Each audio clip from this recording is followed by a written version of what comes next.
Hola, ¿cómo estás? Hoy vamos a hablar de qué es el otorgamiento de compraventa y por qué es muy importante que conozcas esta figura para evitar que seas víctima de fraude inmobiliario.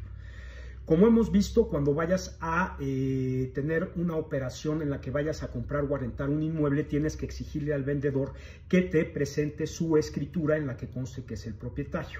Cuando te presenten esa escritura y tú cheques que él adquirió mediante un otorgamiento de escritura de compraventa, deberás de tener mucho cuidado por lo siguiente. Como habíamos visto, cualquier transmisión de propiedad de bienes inmuebles en nuestro país por ley debe de constar en escritura pública. Si la parte compradora y la parte vendedora hicieron un contrato de compraventa, ya sea verbal o por escrito, pero no lo formalizaron en la escritura pública ante notario, cualquiera de las dos partes tiene algo que se llama la acción pro forma. Esto quiere decir que puede exigir a la otra que le firme su escritura pública de compraventa. Obviamente a quien más le conviene esto es al comprador, entonces el comprador le puede pedir al vendedor siempre que le firme su escritura pública de compraventa. Si el vendedor le firma al comprador su escritura pública de compraventa de manera voluntaria, pues no hay mayor situación porque el vendedor va ante notario junto con el comprador para otorgar esa escritura de compraventa y ya darle la forma que le hacía falta. Pero ¿qué pasa cuando el vendedor no le quiere otorgar la escritura pública de compraventa? Entonces el comprador tiene que acudir a un juzgado para demandar vía esta acción pro forma que el vendedor le otorgue la escritura pública de compraventa. Entonces se lleva a cabo un procedimiento judicial en el cual el comprador va a acreditar ante el juez que se llevó a cabo un contrato de compraventa, por ejemplo, enseñando como prueba el contrato privado de compraventa, y el juez va a determinar que como el vendedor no otorgó la escritura a pesar de habérselo requerido, condene el propio juez al vendedor a que otorgue la escritura pública de compraventa.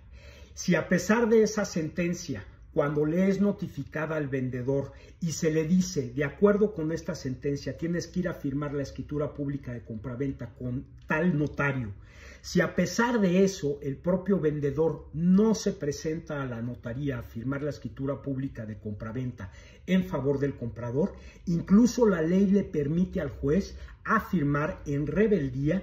del vendedor que no firmó esa escritura pública de compraventa. Entonces, la escritura pública de compraventa o de otorgamiento de compraventa va a estar firmada por el comprador y va a estar firmada por el juez en rebeldía del vendedor. Ahora, ¿por qué esto puede llegar a ser un riesgo para tu patrimonio? Porque al igual que hablamos en el caso de los remates hipotecarios, existen mafias que se dedican a llevar a cabo fraudes sobre inmuebles y uno de estos modos operandi es hacer contratos falsos de compraventa e irse a juicios para obtener sentencias a su favor y firmar escrituras públicas de compraventa en favor de compradores simulados. Es decir, se dan cuenta de un inmueble que se encuentre abandonado, por ejemplo, ven que ese inmueble se encuentra en favor de determinada persona, hacen un contrato de compraventa en donde hay un comprador simulado también, en donde según esto firma quien es el propietario del inmueble, pero obviamente lo suplantan y entonces con ese contrato ya firmado lo presentan ante un juzgado para demandar el otorgamiento de escritura pública de compraventa. Como obviamente el vendedor no se entera porque es notificado en un lugar en donde no tiene su domicilio o es notificado fraudulentamente por otra vía o en otra vía, este juicio se va a llevar en rebeldía. Esto quiere decir que no se va a presentar él en el juicio y entonces concluye este juicio por rebeldía, le notifican en este mismo domicilio y como no comparece a firmar, el juez firma en rebeldía y la escritura pública en favor de ese comprador fraudulento. Luego ese comprador fraudulento le vende el inmueble a otra persona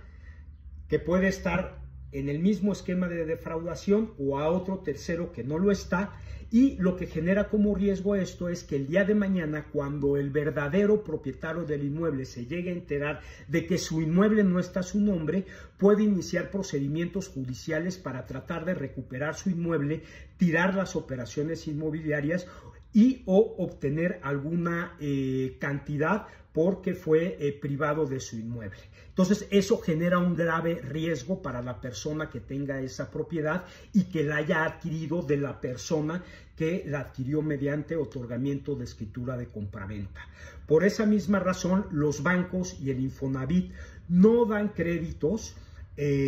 a aquellas personas que pretendan adquirir inmuebles cuyos títulos de propiedad sean escrituras precisamente de juicios de otorgamiento de compraventa que se llevaron en juicios en rebeldía, es decir, que no compareció el demandado o quien era el vendedor. Es por eso que tienes que tener mucho cuidado con los otorgamientos de compraventa al realizar una operación inmobiliaria para evitar que seas víctima de fraude. Si quieres profundizar más en este caso y en otros consejos para evitar que seas víctima de fraudes inmobiliarios, recuerda comprar nuestro libro que ya se encuentra en librerías como puede ser Sanborns, como puede ser Gandhi, lo encuentras también en Amazon o ponte en contacto conmigo en comentarios y nos ponemos de acuerdo. Que tengas buen día, hasta la próxima.